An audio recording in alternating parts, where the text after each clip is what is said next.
In the history of the NFL, the name Joe Theismann was once mentioned as a symbol of tactical intelligence and the true grit of a quarterback. He led the Washington Redskins into one of the most glorious periods in the team's history during the 1980s. After years of doubt, Theismann rose to become the irreplaceable leader of the roster under head coach Joe Gibbs, guiding the Redskins to victory in Super Bowl XVII, one of the biggest titles in the team's history. The 1983 season marked the peak of his career when Theismann was awarded the NFL Most Valuable Player title, after throwing for more than 3,700 yards and 29 touchdowns, becoming one of the league's outstanding quarterbacks that year.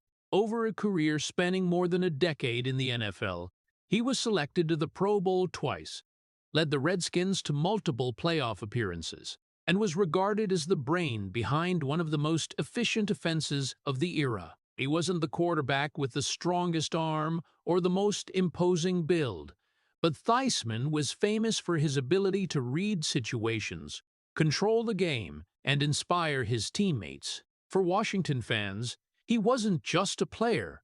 He was the face of an entire winning era, a Super Bowl champion, an NFL MVP, and the man who once stood at the pinnacle of American football. But sports history can sometimes be cruel enough that even legends can't escape tragedy. The Monday Night Football night of November 18, 1985 turned all that glory into memory in an instant. When Lawrence Taylor charged in with a perfect blitz, Theismann was taken down to the turf, and in one split second, his leg bone snapped right in front of tens of millions of television viewers. The entire stadium fell silent.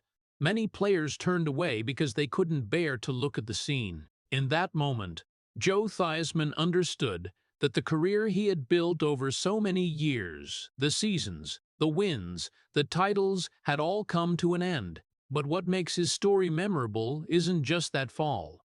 It's the way he got back up after it.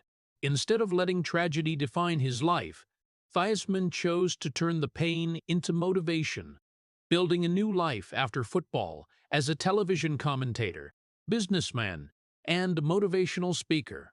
The horrific moment in 1985 may have taken away his on-field career, but it could never take away the will of the man who once led Washington to glory. If the story of Joe Theismann has made you feel the weight of that fateful moment, please hit subscribe to the channel so we can continue exploring the tumultuous journey that shaped the extraordinary man behind this legend. After the fateful night that left the entire country holding its breath, when the image of Joe Theismann lying motionless on the turf became an indelible memory in NFL history, people began to wonder, what was the man who stood back up after that moment made of?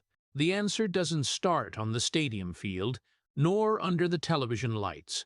It begins many years earlier, in 1949, when Joe was born in New Brunswick, New Jersey, into a family carrying the immigrant dreams of Europe.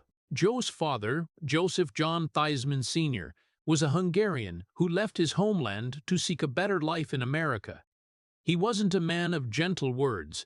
He was the type who believed the world grants no compassion to anyone, and that life only respects those willing to fight to survive. The Heisman family's life was far from luxurious. They didn't live in big houses, nor did they have the stability of wealthy families. Work forced Joe's father to move often, and each time, young Joe had to leave familiar streets and friends he had just begun to grow close to, starting over in a new town. Those changes left Joe's childhood always carrying a sense of insecurity, as if the boy never truly had a place to call home. But if there was one thing always present in his life, it was discipline. Joe's father believed in discipline like a religion. He taught his son that the world doesn't reward the weak. If you fall, you get up on your own.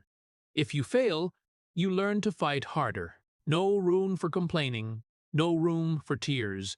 For many other children, those lessons might have been too harsh. But for Joe, they became the foundation of the character the whole country would later witness. The boy grew up with the feeling that he had to prove his worth every single day. not to get applause, not to become famous, but simply to not disappoint his father. In the long afternoons in working-class neighborhoods, Joe found the only place he truly felt free: the playing field. Football, baseball, basketball, anything that could turn his energy into competition. When running on the grass, Joe was no longer the boy from a poor immigrant family, no longer the kid who had to change schools over and over. On the field, he was just someone fighting to win, and every time he won, even if it was just a small game among neighborhood kids, he felt like he had proven something. Neighbors began to notice something special about this boy. It wasn't just athletic talent, it was the look in his eyes. Joe played with an unusual intensity, as if every game mattered more than anything else in life. But few understood that behind that intensity was a quiet fear, the fear of becoming ordinary, the fear of not being good enough, the fear of not being worthy of the sacrifices his parents had carried from a distant country to America. So Joe learned to hide weakness. When he fell, he got up immediately. When he hurt, he kept playing. When he lost, he didn't cry in front of anyone. That was the unwritten rule of Joe Theismann's childhood. Never let the world see you weak. Many years later, when people saw Joe Theismann as the tough quarterback of the Washington Redskins, few knew that personality wasn't forged in NFL games. It was shaped in the small streets of New Jersey, from the harsh lessons of an immigrant father, and from a boy who always felt he had to fight twice as hard to prove that his family's dream wasn't meaningless. That childhood forged Joe into a man who didn't easily surrender. And perhaps those very years prepared him for something no one could have imagined at the time. One day, the entire country would watch him fall in front of millions, and he would still have to find a way to stand back up. After those years of childhood spent under the strict discipline of his family, that boy finally found a place where every effort truly mattered. That was when Joe Theismann stepped into South River High School, a small school in the quiet working-class town of New Jersey. There, for the first time in his life, Joe began to be seen. On the athletic fields, he was no longer the boy from an immigrant family that had to move constantly. He was no longer the kid always trying to prove he was worthy. On the grass, Joe Theismann became a name.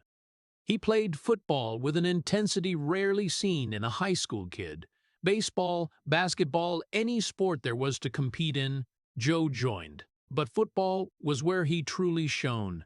His accurate throwing arm, quick ability to read situations, and especially a competitive spirit that never accepted defeat, quickly made Joe one of the school's most standout athletes. Coaches began mentioning his name with amazement. Classmates began looking at him with respect, and the small stands at high school games started ringing with cheers for Joe Theismann. But behind all those rounds of applause was a truth few people saw. Inside Joe, there wasn't absolute confidence. Inside him was a fear, a quiet but ever-present fear, the fear of failure. Every loss for Joe wasn't just a sports defeat. It felt like a judgment, a reminder that maybe he wasn't good enough yet. Maybe his parents' sacrifices still hadn't been repaid. Maybe the dream of becoming something big was just an illusion for a boy from an ordinary background. Many nights after bad games, Joe couldn't sleep. He lay staring at the ceiling, replaying every play, every mistake, every moment he could have done better in his head. His teammates could forget a loss after a few hours, but Joe couldn't. He carried it with him for days. The coaches at South River High School began to notice something different about this student. Joe didn't just want to win. Joe needed to win. For him, every game was like a test of his own worth. When he won, Joe felt like he had proven something to the world. But when he lost, he felt as though all his efforts still weren't enough. One coach once said that Joe Theismann was one of those rare players who played as if every game was the last of his life. Not because he loved football more than anything, but because he feared the feeling of failure more than anything else. That made Joe a terrifying opponent on the field.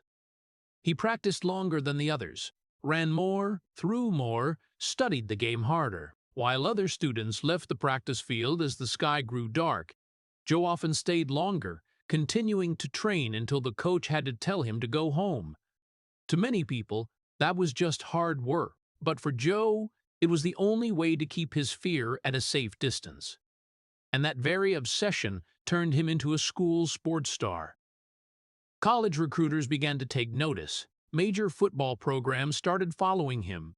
The future began opening up before Joe Theismann, but even while standing at the peak of high school football, Joe still carried the familiar feeling from his childhood that everything could disappear at any moment if he didn't keep fighting. No one in the small stands of South River High School back then could have known that the teenager running on that field would one day become the quarterback of a Super Bowl champion team. And no one could have imagined that many years later, the entire country would witness the moment he fell in front of millions of television viewers. But even from those high school years, one thing was already very clear. Joe Theismann wasn't just playing football. He was fighting his own fear of failure, and that battle had only just begun. After those years at South River High School, where Joe Theismann became one of the most prominent athletes in that small town, the door to a bigger world finally opened. When Joe received the opportunity to join the University of Notre Dame, it wasn't just a step forward in his athletic career. For a boy raised in a modest immigrant family, Notre Dame was like stepping into a shrine of American football. For many decades, Notre Dame's football program had been regarded as one of the greatest icons in U.S. college sports. Legends were born there. National champions were made there. And for Joe Theismann, just getting to wear the jersey of that team was a dream that once seemed impossible for the boy who had run on small fields in New Jersey. But Notre Dame was also no place for the weak. The pressure there was so intense that many young players couldn't handle it. Every practice day felt like a brutal test. Every game was watched by tens of thousands of spectators, and every mistake was magnified under the media spotlight. When Joe joined the roster, he wasn't an instant star. He had to fight for every chance to play. He had to prove to the coaches that he deserved to hold the ball. He had to prove to his teammates that he could lead them. And most importantly, he had to prove to himself that the boy who once feared failure was strong enough to survive on one of the toughest stages in college football. Over time, Joe began to find his place. His intelligence in reading the game, his agile movement, and his never-back-down competitive spirit gradually made him an important part of the lineup. Eventually, Joe Theismann became Notre Dame's starting quarterback. That was a moment many young players dream of, but very few achieve. But for Joe, it wasn't the end. It was just a beginning. The 1970 season became the most important chapter in his college career. Notre Dame had a strong roster.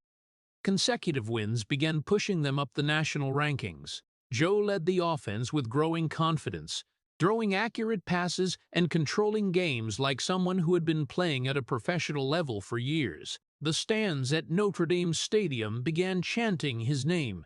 Sports media started mentioning Joe Theismann as one of the most notable quarterbacks in college football. And then, something Joe had once only dared to imagine began to become reality.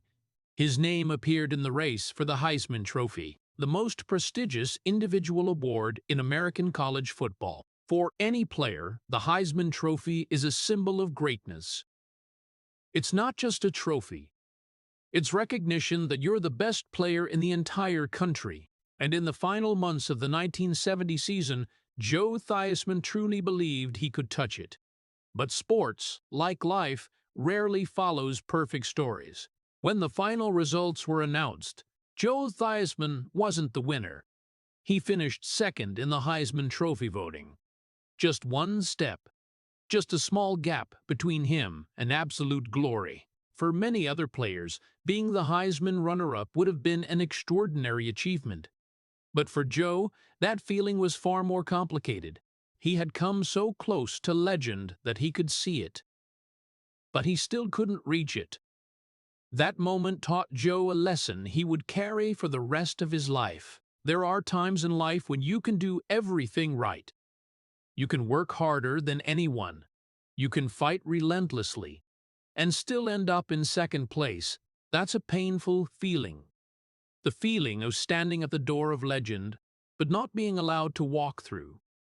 But that very pain also made Joe stronger. It reminded him that the path to glory is never straight.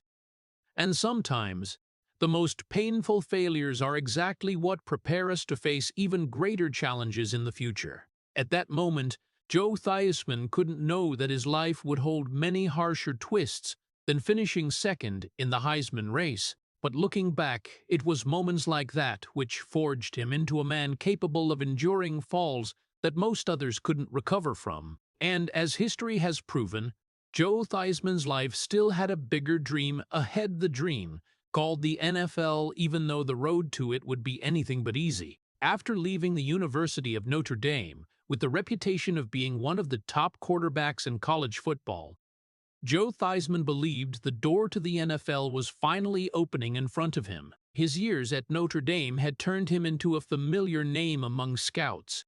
He had come so close to touching the Heisman Trophy, the most prestigious award in college football. To many people, that was a clear sign that Joe's future in the NFL was practically guaranteed. But professional football doesn't run on fairy tales. In 1971, Joe was selected in the NFL draft by the Miami Dolphins. On paper, that was the moment every college player dreams of. An NFL team calls your name. A pro jersey is waiting for you. A dream seems about to become reality. But when Joe stepped into the Dolphins' locker room, he quickly realized the harsh truth of this league. The Dolphins didn't need a new quarterback. They already had Bob Grease, one of the best quarterbacks in the NFL at that time, and behind Greasy was Earl Morrall, a seasoned veteran who had proven his value over many seasons. In a lineup like that, Joe Theismann had almost no place, not because he lacked talent, not because he lacked effort, but simply because the NFL is a ruthless place where opportunity sometimes depends more on timing than on ability. During practices, Joe tried to prove he deserved a shot. He threw the ball hard. He studied the playbook diligently. He fought in every practice like it was the last game of his life, but reality didn't change. The Dolphins had their quarterback, and Joe Theismann was just a rookie standing on the sidelines, watching his dreams slip away before his eyes. For many young players, that moment could destroy their confidence. Joe had nearly won the Heisman Trophy. He had been a star at Notre Dame, but now, in the NFL, he was just a name few paid attention to. The dream he had chased since the small fields in New Jersey seemed to be collapsing before it even truly began. In the end, Joe had to face a painful decision. If he stayed and waited, he might never get on the field. But if he left, he would have to walk away from the league he had always dreamed of playing in. And so Joe Theismann chose a path many young players see as a step backward. He moved to the Canadian Football League, signing with the Toronto Argonauts. To many American football fans at the time, the CFL felt like a league on the fringes. It didn't have the glamour of the NFL, it didn't have national television lights, and for a quarterback who had nearly won the Heisman Trophy, having to leave the United States to play in Canada felt like a sign that the NFL dream was over. But Joe Theismann didn't see it that way. Deep inside, he still held a quiet belief that his path wasn't finished. If the NFL wasn't ready for him, he would prove his worth somewhere else. And one day, the NFL would have to look back. Yet at that moment, as Joe Theismann left America to start a new chapter in Canada, few believed this young player would one day become a Super Bowl champion and NFL MVP. To many, his story seemed to have veered off the road to legend. But sometimes, the most painful detours are exactly what prepare us for the greatest destinies. And Joe Theismann was about to learn that the first failure in his career was only the beginning of a much longer journey. After leaving the Miami Dolphins, Joe Theismann's NFL dream seemed to have slipped out of reach before it even truly started. The only path left open to him at that point was heading to Canada, putting on the Toronto Argonauts jersey in the Canadian Football League. For many young players, this wasn't the ideal choice. The CFL didn't have the shine of the NFL. No national television broadcasts, no millions of fans watching every weekend. For a quarterback who had come so close to the Heisman Trophy, leaving the United States to play in Canada felt like a painful step backward. But Joe didn't have many options. He was still young, still hungry, and most importantly, he wasn't ready to give up on his dream. Toronto became his new home for the next 3 years. The early days in Canada carried a sense of strangeness. Smaller stadiums, less media coverage, and far less public attention than college football back in the States. For Joe, it sometimes felt like a straight fall from the heights down to a quiet corner few people knew about. But when the game started, all those feelings disappeared. Joe still played with the same intensity he had at Notre Dame. He threw the ball hard, read situations quickly, and led the Argonauts' offense with the confidence of someone used to big stages. On Canadian fields, Joe Theismann proved his talent wasn't an illusion. He performed well. In many games, he became a key factor in his team's victories, but no matter how well he played, one truth always lingered in his mind. This wasn't the NFL. The games in Toronto weren't broadcast widely in the U.S. Sports articles in New York or Washington rarely mentioned his name. People who had followed him at Notre Dame started talking about other young quarterbacks. The American football world kept moving forward, but without Joe Theismann in its story. The most painful part wasn't having to play in a different league. The most painful part was the feeling of being forgotten. Just a few years earlier, Joe had been one of the names in the Heisman Trophy race. The media had called him one of the most promising quarterbacks in college football. But now, when each NFL season began, most fans in America didn't even know where Joe Theismann was. He felt like a name drifting out of the main current of the sport he loved most. On evenings, after games, as the city of Toronto settled into quiet, Joe sometimes sat alone and thought about the path his life had taken. He remembered the packed stands at Notre Dame. He remembered the feeling when his name was mentioned on national sports broadcasts. And now he asked himself a question no one wants to face. Maybe his NFL dream really was over. That was a terrifying thought. Because since he was a boy in New Jersey, Joe had always believed football would take him to the biggest stadiums in America. But during those years in Canada, that dream began to feel fragile. With each passing season, the gap between him and the NFL seemed to grow wider. Yet, there was one thing Joe Theismann never lost during those 3 years: resilience. He still practiced hard, still played with everything he had, because deep down, Joe still believed that life sometimes gives us detours not to end our dreams, but to test whether we truly deserve them. And Joe Theismann, the man who grew up haunted by the fear of failure, still wasn't ready to quit. He didn't know when the opportunity would come, but he knew that if it appeared, he had to be ready. And what Joe couldn't know at that time was the NFL still hadn't finished writing his story.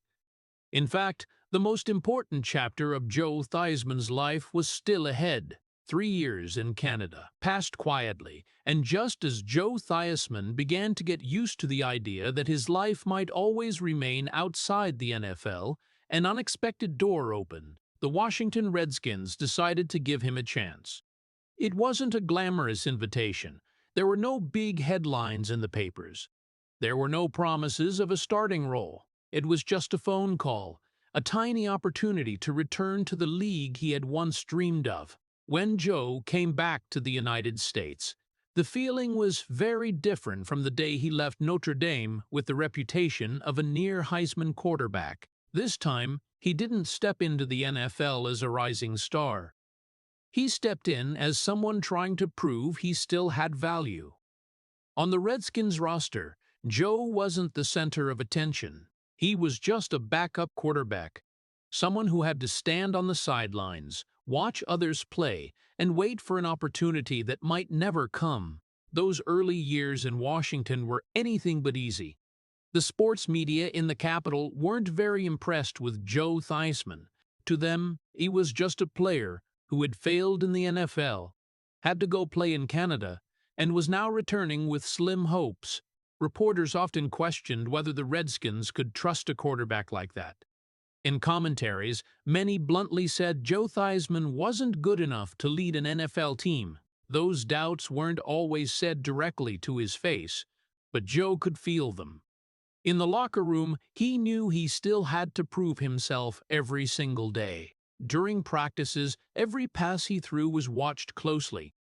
Every mistake became another reason for people to keep doubting. For someone who had once been a star at Notre Dame, starting over from such a low position was a huge test of his pride. But Joe Theismann was used to challenges like that. From his childhood in New Jersey, he had learned that the world rarely gives second chances to those who give up. So Joe didn't complain. He didn't demand attention. Instead, he did the only thing he knew: work harder than anyone else. During practices, Joe stayed on the field longer to work on his throws. He studied the playbook thoroughly, learning how to read opposing defenses. When the other quarterbacks left the field, Joe was still there, throwing the last passes under fading lights. Those years didn't bring instant glory. No titles, no fame, just patience. But it was in that patience that Joe began building something many had overlooked: the trust of his teammates. Players on the team started to notice that Joe wasn't an ordinary quarterback. He might not have had the strongest arm, but he understood the game. He talked to the offensive players, helping them understand every situation. He studied opponents like a coach. And most importantly, he always kept the fighting spirit, even from the sidelines. Still, the doubts didn't disappear. To most Redskins fans at that time, Joe Theismann was still just a faint name on the roster. A backup quarterback who had once wandered off to Canada, someone few believed could lead the team to major success. But sports history often changes in moments no one expects. Joe Theismann's quiet years of waiting were about to end, and when the real opportunity came, it wouldn't just change his career, it would change the entire history of the Washington Redskins. In 1981, just as Joe Theismann began to think his career might always stay mediocre, one man stepped into Washington and changed everything. That man was Joe Gibbs. When Gibbs arrived to lead the Washington Redskins, the team was in chaos. The Redskins had gone through many disappointing seasons. The locker room lacked belief. Fans were tired of promises that never came true. Gibbs wasn't a famous coach at the time. He came from a smaller league, with a quiet style and a different view of football. But right in those first few weeks observing the roster, he noticed something many others had overlooked for years. Joe Theismann wasn't just an ordinary backup quarterback. Joe Gibbs saw his football intelligence. Not arm strength, not speed, but the way Joe read the game. In strategy meetings, Gibbs noticed Joe understood every small detail of the playbook. He could analyze an opposing defense in seconds. He knew when to take risks, when to be patient. To Gibbs, that was the sign of a real quarterback. One day after practice, Gibbs called Joe into his office. That conversation later became the turning point of Theismann's career. Gibbs said something very simple to him: "I think you can lead this team." For Joe, those words were almost unbelievable. For years, he had only heard doubts that he wasn't good enough, that he was just a temporary quarterback. But for the first time, a coach looked him in the eye and saw a leader. Joe Gibbs began giving Joe a real chance. Not a few minutes at the end of games, not experimental plays. He gave him control of the offense. That decision wasn't supported by everyone. Some reporters in Washington said Gibbs was betting on the wrong guy. They still saw Joe Theismann as a quarterback the NFL had once rejected. But Gibbs didn't care about those voices. He believed what he saw on the practice field, and what Joe Gibbs did next was even bolder. He built the entire offensive system around Joe Theismann. The Redskins started changing their style of play. The offense became more flexible, short, accurate passes, quick decisions. Joe didn't need to be the strongest armed quarterback in the league. He just needed to be the smartest in the game. Gradually, the results began to change. Players on the team felt something forming. The offensive line grew stronger, the running game started exploding, and Joe Theismann, once seen as a mediocre backup quarterback, began leading the team with new confidence. On the field, he no longer played like someone trying to prove himself. He played like a leader, someone his teammates started to trust. The Redskins started winning more. Not easy wins, but tense games, where Joe had to read defenses in a split second and make life-or-death decisions. Those victories gradually changed how fans looked at Joe Theismann. The quarterback who had once been doubted now became the center of the team. But even as success began to appear, Joe never forgot the years of being overlooked before. The days in the CFL, the seasons as a backup, the articles that once said he wasn't good enough. All of that stayed in his head every time he stepped onto the field. And perhaps that's why Joe played with a different determination, not just to win, but to prove everyone wrong. Under Joe Gibbs's leadership, the Washington Redskins didn't just change their roster, they changed their spirit. The team that had once been crumbling began to become one of the most formidable in the NFL. And at the center of that revival was Joe Theismann, the quarterback the entire league had once ignored. But what no one could know at that time was the path to glory opening before Joe Theismann was also the path leading to the most tragic moment in American football history. After those rebirth seasons under the guidance of Joe Gibbs, the confidence in the Washington Redskins locker room began to change completely. The team that was once chaotic now became a disciplined, resilient, and extremely dangerous collective. At the center of that transformation was Joe Theismann, the quarterback who was once viewed as an NFL reject. The 1982 season became one of the most special journeys in the team's history. Even though the season was shortened because of the players' strike, the Redskins still competed with an almost absolute focus. Joe Theismann was not the quarterback with the longest throws in the league, but he controlled the game with intelligence, calmness, and an almost instinctive ability to read the defense. Victories came one after another, sometimes difficult, sometimes nerve-wracking. But the Redskins continued to move forward. In the locker room, Joe was often the one speaking before the games. Not grand speeches, but simple reminders. Play the system correctly, trust each other, and never panic. Teammates began to look at Joe as a true leader. The quarterback who was once doubted now became the one who set the rhythm for the entire team. And then what many people once thought was impossible began to become reality. The Washington Redskins advanced to Super Bowl XVII. Their opponent was none other than the Miami Dolphins. The team that had once drafted Joe Theismann then almost gave him no opportunities. Many years before, the Dolphins had two legendary quarterbacks, Bob Grease and Earl Morrall. At that time, Joe was just an extra name, a player with no standing. But now, destiny had turned full circle. On the biggest stage of American football, Joe Theismann would face off against the very team that had nearly shattered his NFL dream.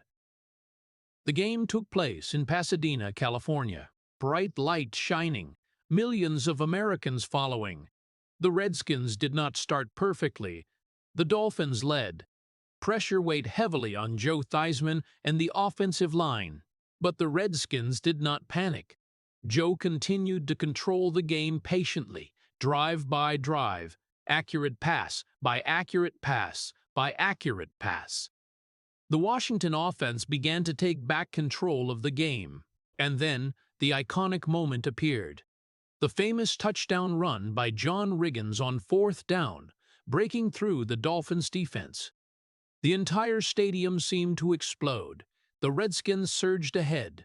As the game clock gradually wound down to the final seconds, Joe Theismann stood behind the offensive line, looking up at the scoreboard. The Washington Redskins were getting close to the NFL championship. When the final whistle sounded, the Redskins won 27-17.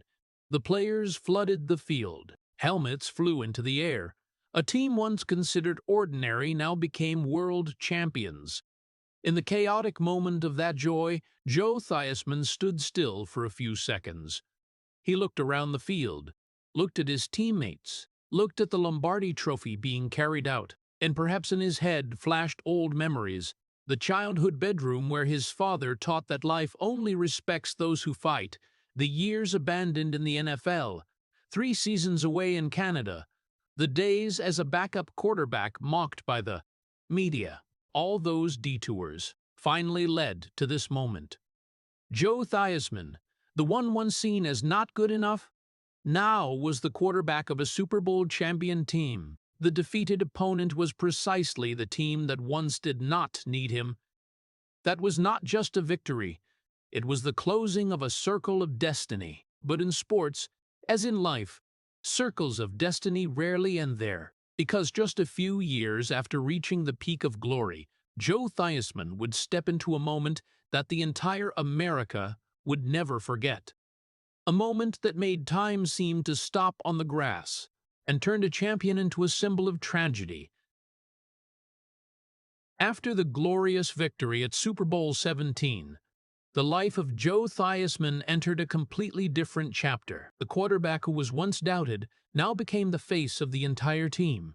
In Washington, he was no longer a player who had to prove himself worthy of the NFL anymore. He had become a symbol of the resurgence of the Washington Redskins.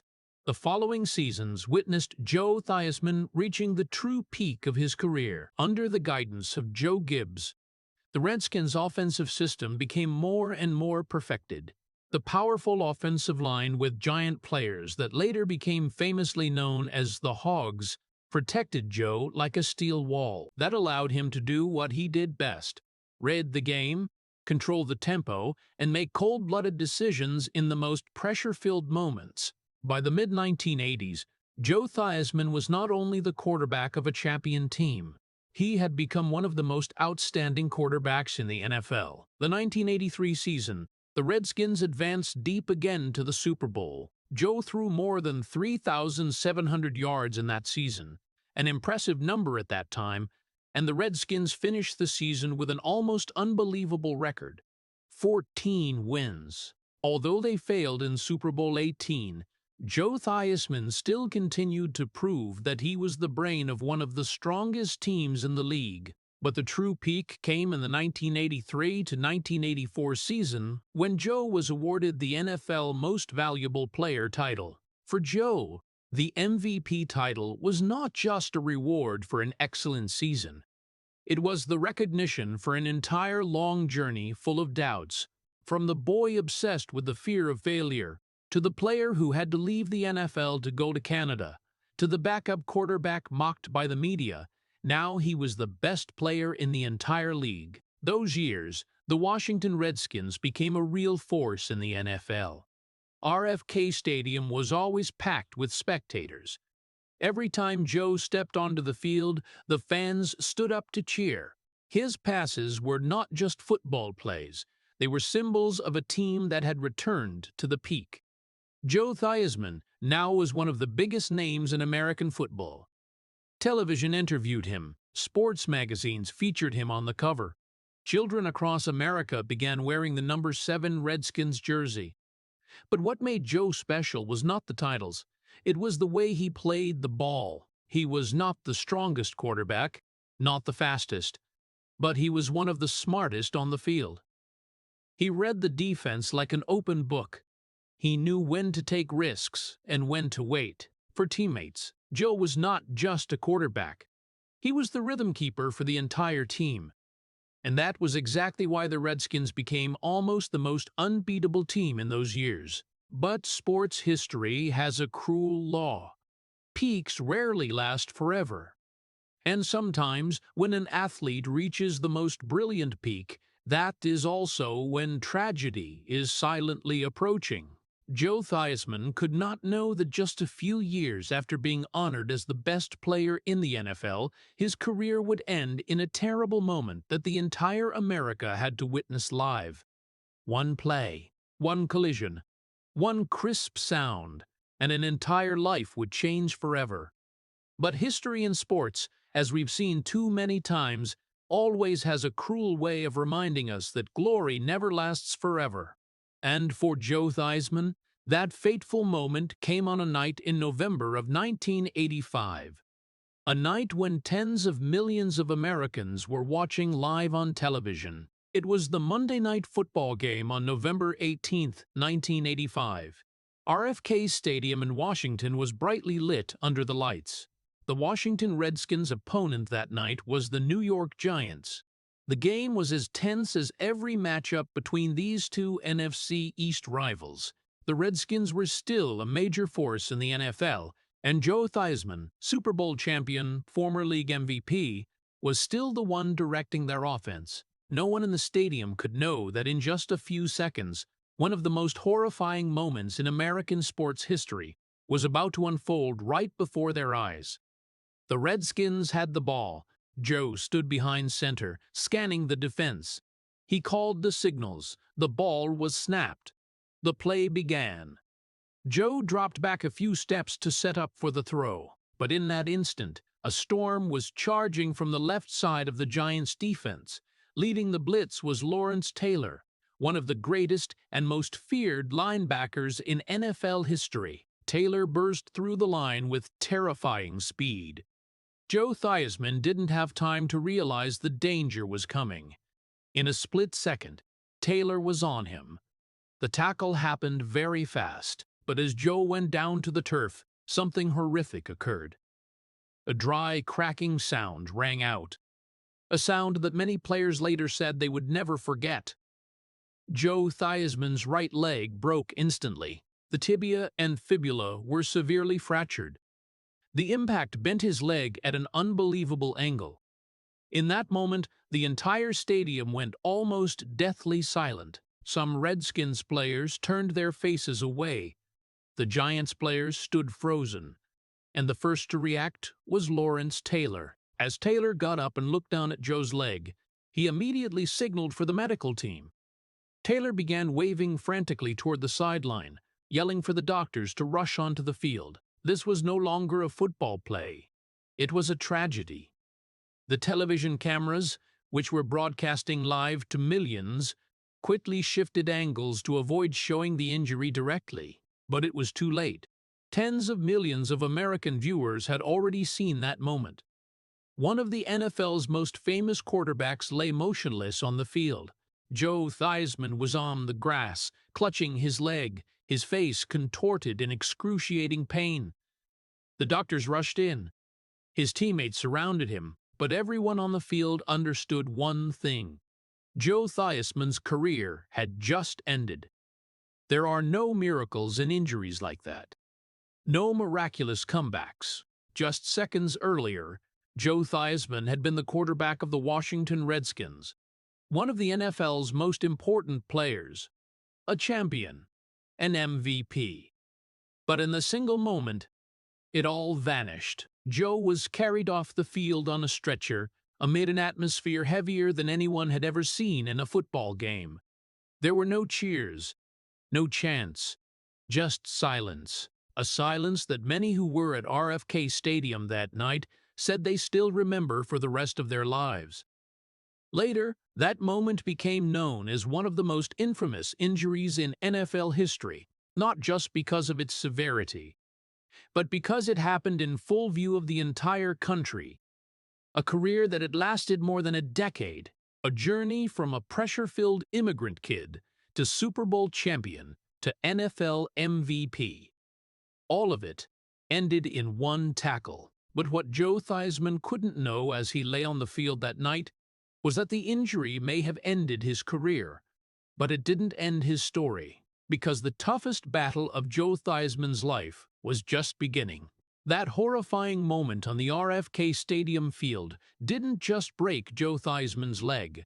It broke the life he had built over more than 2 decades. As the ambulance left the stadium that night, Joe Theismann was still the Washington Redskins quarterback in his own mind. But deep down, he also understood a cold truth that many athletes have had to face. His career was probably over. The surgery lasted many hours. Doctors had to insert metal rods into his leg to stabilize the bones. They told Joe bluntly that the injury was so severe that a return to professional play was almost impossible. But no matter how terrible the physical pain was, it wasn't the hardest part. The truly cruel part came in the days that followed. When the stadium lights went out, when the cheers disappeared, when Joe lay alone in his hospital room, staring at the cold white ceiling and asking himself the question that thousands of athletes before him had faced, if there's no more football, then who am I? Throughout his life, Joe Theismann had always been defined by football. From the kid in New Jersey trying to prove himself to a strict father, to the star at Notre Dame, to the Super Bowl winning quarterback and NFL MVP. Every part of his identity was tied to one thing: football. And now, in one tackle, it was all gone. The early days after the injury passed in an indescribable emptiness. Joe no longer had practice schedules. No playbooks to study, no strategy meetings, no road trips, no adrenaline rushes before stepping onto the field. For many athletes, such an abrupt end feels like free-falling psychologically. Many never recover. Some fall into depression. Some turn to alcohol. Some never find meaning in life again after leaving sports. Joe Theismann was not immune to that darkness. For many weeks, he lived in near silence. The images of that fateful play kept replaying in his head. The blitz, the tackle, the dry crack of breaking bone. And then the haunting question: if I'm not a quarterback anymore, who am I? But in his darkest moments, Joe began to remember the lessons life had taught him from a very early age. His immigrant father had always said that life only respects those who fight, and Joe Theismann had spent his entire life fighting. He fought when the Miami Dolphins cut him. He fought when he had to go play in Canada. He fought when he became a backup quarterback in Washington, and he fought to become a Super Bowl champion. So this time, even though the battle was completely different, Joe knew he had to keep fighting. Not on the field anymore, but in real life. Step by step, Joe began finding ways to rebuild himself. At first, they were very small steps: learning to walk again after the injury, getting used to a life without football, accepting that his career was over. But acceptance didn't mean surrender. Joe started asking himself a new question: if football is no longer my future, what else can I do? That question would eventually lead him down a path he had never imagined before, a path that allowed him to stay close to football, but in a completely different way. And it was on that path that Joe Theismann would prove that a great life is not defined only by how an athlete plays, but also by how they get back up after everything has fallen apart. After those struggling months of trying to rediscover himself following the sudden end of his career, Joe Theismann gradually realized that his life wasn't defined solely by football. But as the stadium lights dimmed, another part of his life began to come into clearer focus. The part he had been too busy to truly face before: family. During his peak years with the Washington Redskins, Joe's life revolved around game schedules, practices, cross-country flights, and the relentless pressure to win. The NFL wasn't just a job. It was a massive machine that swallowed up the time and energy of anyone who stepped into it. And Joe Theismann was no exception. He got married for the first time when he was young, in the early years of his career. Back then, life seemed so much simpler. But as his career exploded, especially after winning Super Bowl XVII, everything changed rapidly. Fame, media attention, road trips, promotional events, all of it made family life more fragile. Joe's first marriage eventually ended. It was one of the first major shocks in his personal life. Not long after, Joe married for the second time. He hoped this time things would be more stable, but the pressures of his career, combined with the fast-paced life of an NFL star, continued to complicate everything. That marriage didn't last forever either. Later, Joe openly admitted that his career had caused many personal relationships to drift apart, not because he didn't love his family, but because football had consumed almost every part of him for so many years. Joe has 3 children, kids who grew up during the time he was busiest with his career. During his playing years, there were important moments in his children's lives that he couldn't be present for. School performances, birthdays, family vacations, the small things that many ordinary fathers could attend, but for an NFL quarterback, they weren't always possible. When his career ended after the injury in 1985, Joe Theismann began looking back on those years with a completely different perspective. Before, winning had been the measure of everything. But now, without football, he started asking himself what he might have missed in life. In many interviews later on, Joe admitted there were things he wished he had done differently. He said that in his younger years, he was so focused on becoming a great quarterback that he sometimes forgot he was also a husband and a father. But what makes Joe Theismann's stories so moving isn't the mistakes of the past. It's the way he tried to make them right afterward.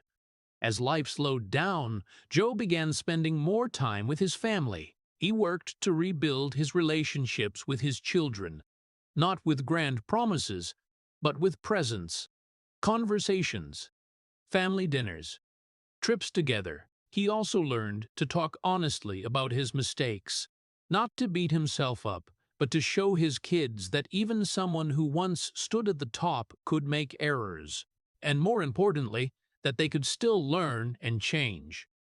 Over time, Joe Theismann married for the third time and found greater stability in his personal life, but the lessons from the past stayed with him always. He often says that football gave him so much: fame, success, unforgettable moments. But it also took away things he only truly understood after leaving the field. That's why, in the years that followed, Joe didn't just talk about victories or big games.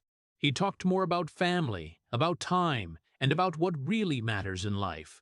Because, after all the glory, the tackles, and the championship trophies, what remains in the end is still the people who stood by you when everything else was gone. But if Joe Theismann's story ended there, with a horrific injury, a career that stopped abruptly, and years of regret about family, then it would just be another familiar tragedy in sports history.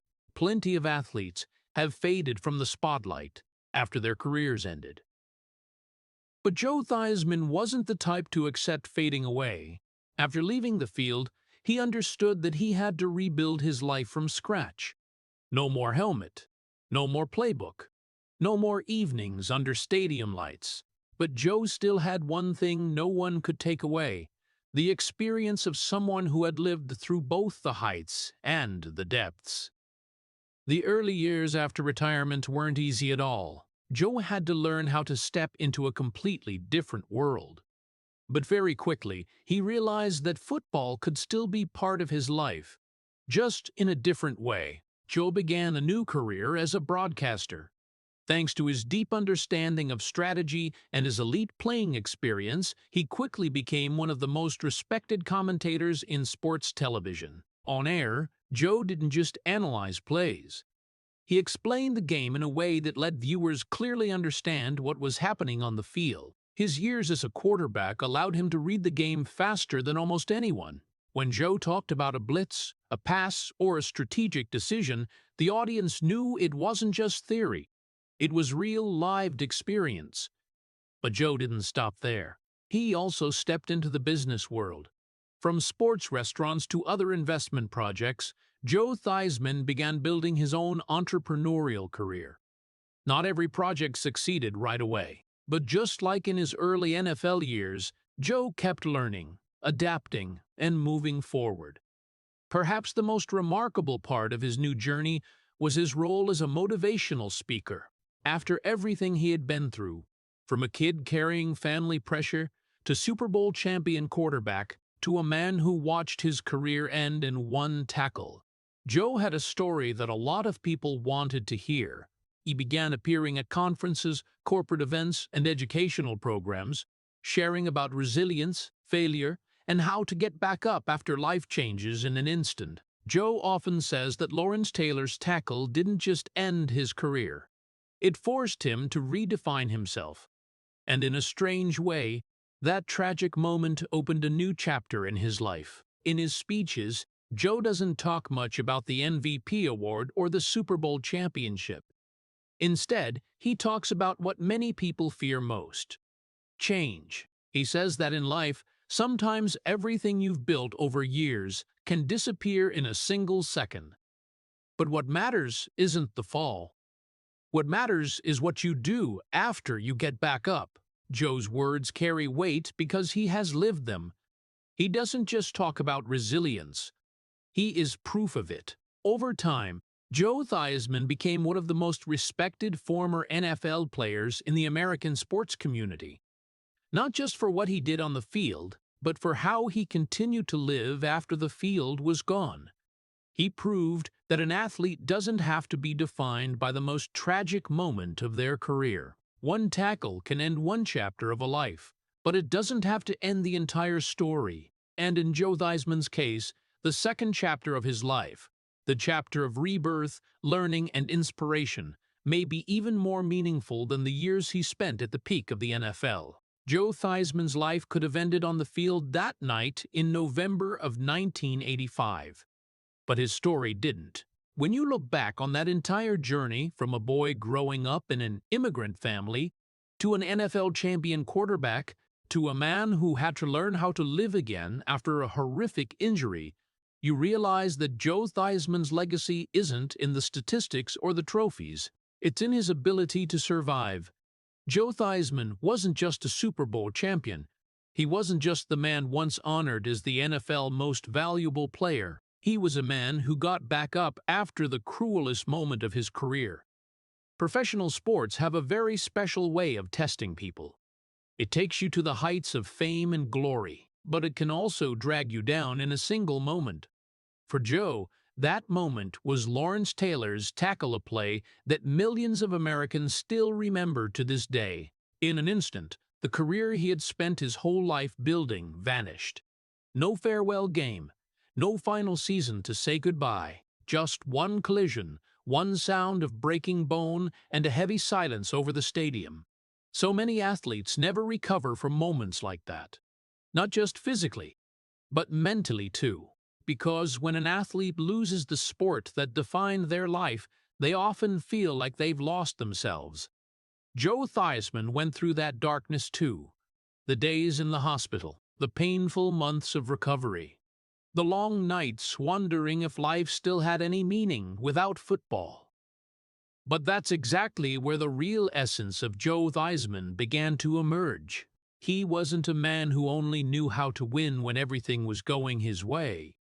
He was someone who could stand up when everything fell apart. Instead of disappearing from the sports world, Joe created a new chapter for his life.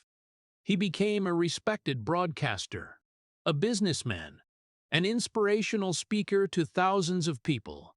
In his talks, Joe often mentions a very simple but powerful idea. Life isn't defined by your fall. It's defined by how you get back up. And perhaps that's Joe Theismann's greatest legacy. Not the touchdown passes, not the MVP title, not the Super Bowl trophy, but the way he kept living after the worst moment of his career happened in front of the whole world. When NFL fans think of Joe Theismann, they usually picture two images right away. The first is the quarterback who led the Washington Redskins to victory in Super Bowl XVII. The second is that painful moment on the Monday Night Football field in 1985. But if you look deeper, there's a third image, one that's less dramatic, but perhaps more important. It's the image of a man, many years later, standing on a stage in front of hundreds of people, telling his story. Not to complain, not to seek pity, but to remind everyone that life can always begin again. Football took away Joe Theismann's career, but it could never take away his will, and maybe that's what makes Joe Theismann's story so powerful. Because in the end, an athlete's true legacy isn't in how they played, but in how they lived when the game was over. The story of Joe Theismann is both heartbreaking and inspiring, because it reflects a very familiar truth in American sports culture. Glory can come brightly, but tragedy can arrive in a single moment. When looking back on his journey, no one can forget that Monday Night Football night in 1985, when Lawrence Taylor's blitz broke his leg right on the field in front of millions of television viewers. That wasn't just an injury. It was the moment the entire country watched a career end in seconds.